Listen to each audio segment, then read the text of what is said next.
Hello, citizens, and welcome back. This is our match preview for City v Liverpool in the Premier League. So hit like, hit subscribe. Let's jump into it. So City against Liverpool. Look, usually I'm a little bit nervous for this game.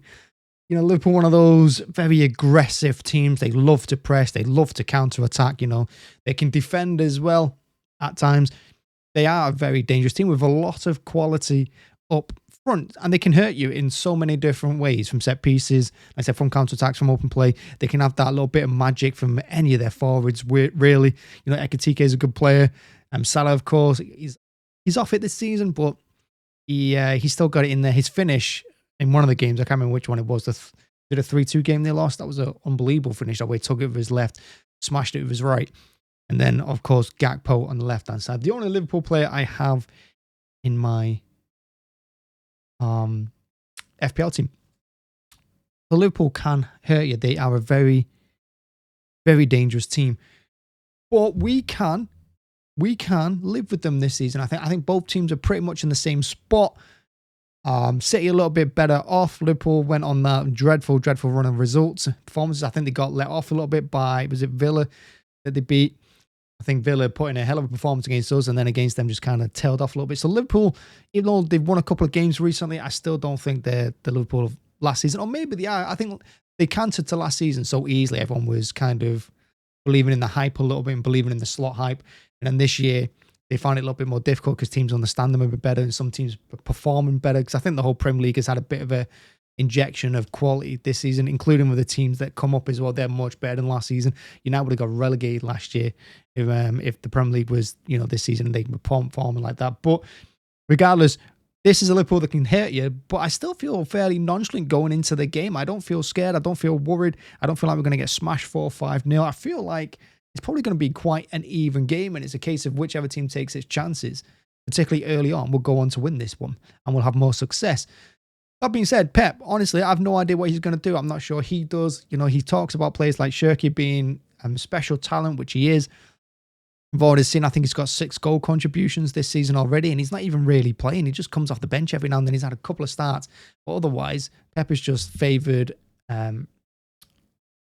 Reinders in there, which I don't mind because I love Reinders, but I do wish he'd play both of them along with Foden. You know, maybe get them cooking a little bit together. But that being said, Pep's rotation, will that hurt us going forward? Because in this Liverpool game, though, you can't have Núñez at right back. I just don't think it's going to work. Now, he did say a few weeks ago that Núñez could be one of the best right backs in the world, but I think he has to say that. I don't think any of us quite believe. I don't think Núñez would believe that. I know Núñez is there to go forward, and O'Reilly's exactly the same. Both of them, they're not there ready to defend. I mean, they're going to help out, so they're the fullbacks, but they're there to lay on more bodies in midfield, load up on those teams that like to defend deep, and hopefully get a couple of chances themselves to put the ball into the box. Not that anyone ever puts the ball in the box, but they're still there for that reason.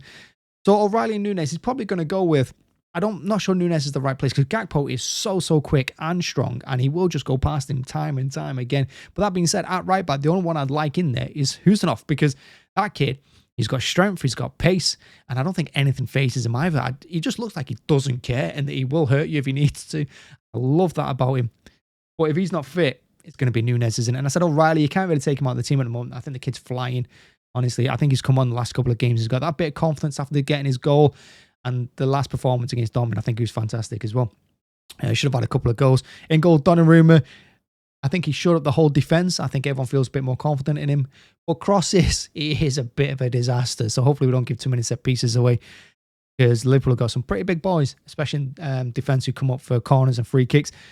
And then you've got, are you going to go Stones and are you going to go Diaz, or are you going to go Vardiol and Diaz? I think I'd probably go Vardiol and Diaz. I love Stones. I think he can be the best centre-back in the world if he gets a full 2 seasons behind him with no injuries. But again, I think Stones is there to step into midfield and help out in that regards against teams against a deep defensive system. And because Liverpool aren't going to do that, I don't think he will play Stones. I think he's more likely to play Vardiol and Diaz, who have had great partnerships so far in the Premier League, pretty much. I know we've had a couple of bad results, but overall, they've done all right.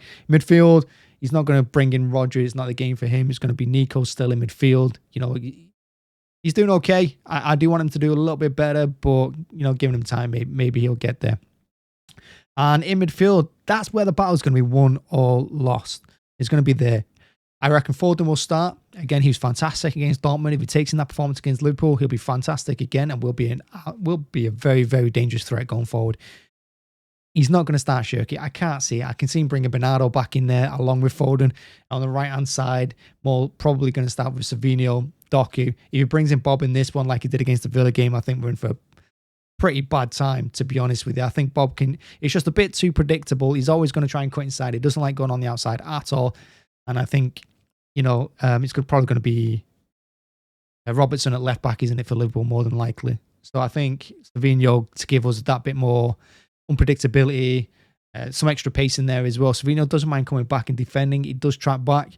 He's not very good at tackling, but he does trap back. Fair play to him for that. And I think you can swap Doku and Savinho on either side if need be, if things are not going too well and you want to freshen up a little bit. And I don't think you can do that, Bob. I don't think you can move him on the left-hand side like you can with Savinho if you would bring Doku on the right. And up front, of course, it's going to be Haaland. And that's all the talk. The whole talk about City this season, and I've said it time and time again, has been about Haaland, not about City, not how we're performing. No one expects us to win the league. No one expects us to do anything in any competition. But everyone's looking at Haaland. All the news is around him. When's he going to go to Real Madrid? Is it going to be in January? Is it going to be in the summer? Everyone's convinced he's going to leave us this year. I'm not convinced he's going to leave us at all. I think he absolutely loves being here. And I just think if he's on form and we get the ball into him enough, I don't want to see one of those games where he only touches the ball once in half an hour, because everyone slates him for that. And I hear all the time about other strikers as well up there. When you've got Gyökeres at Arsenal, people are always going on about, they're not always going about, but it's always Haaland. Remember, for the last 3 years, I've been, Haaland only touches the ball 11 times. He's an awful player. When Gyökeres does it, he's only touched the ball 8 times. Arsenal's getting him into the game more. With Haaland, it's just about getting him into the game more. He has been dropping deep. He does do a lot of defensive work these days.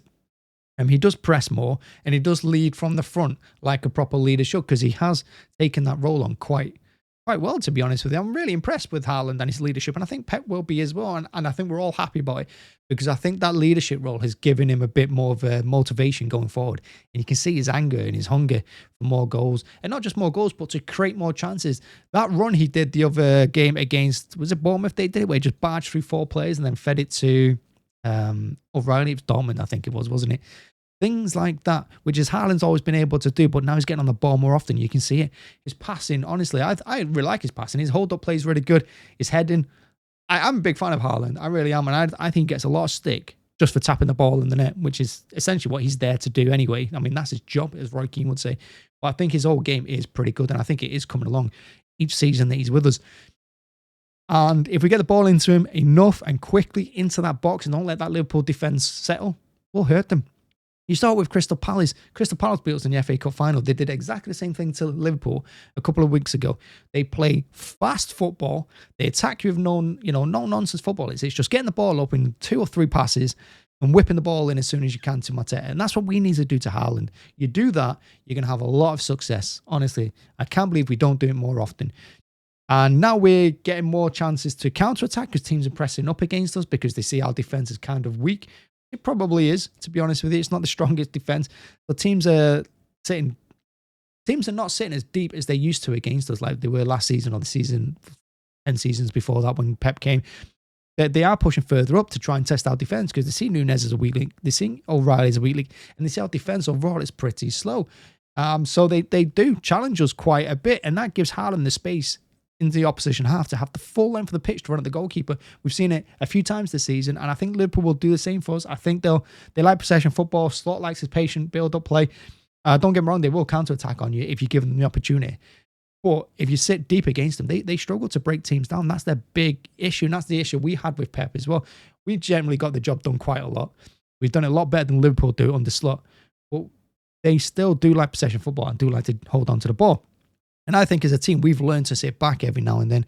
I think Pep's backroom staff like Torre and Linders is a good example of how we're evolving. And I think you can see their influence over Pep this season. And I think it's just motivated him overall to get things slightly right. And we are still a team in transition, unlike Liverpool, who really should be top of the league and flying. They should win this league at canter, to be honest with you. It's quite embarrassing. But going into this game, I am confident of us to be able to pull it off and get a result. And being at home, I would like to see us win. I don't want to see us draw. I don't want to see us losing this game. I think a win is massively important. We're already 6 points behind Arsenal, who are top of the table. They should walk the league now. Arsenal, again, it'd be another bottle job if they fail this one. But I have got confidence going into it. Anyway, that would be my starting 11. That's my match preview. I hope you like the video.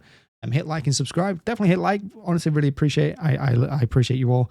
And let me know your starting 11 in the comments. You know, I don't know. It's just the defense. The defense always concerns me. And again, I'm always concerned that when a team scores against us, we're going to go 3 or 4 goals. We're going to throw it all away. We haven't quite done that this season. There's been moments where we've threatened to do it, but we haven't quite yet. And I don't want to start against Liverpool. I really don't. But you take control of their front 3. Win this game nice and easy. And I said, just get the ball to Haaland. If we have a fast start, not a slow one like against Dortmund, but a fast start, then we'll be all right. Because I think whoever goes in front is going to be massively important for the rest of the match. Because I think controlling and dictating the speed of play and everything like that is just everything to these two teams. So get an early goal. And yeah, you might still get 3 or 4. Who knows? Same could be said about them though as well, I suppose. Thanks for watching as always. Really appreciate it. Hit like, hit subscribe, like I said, and see you all again.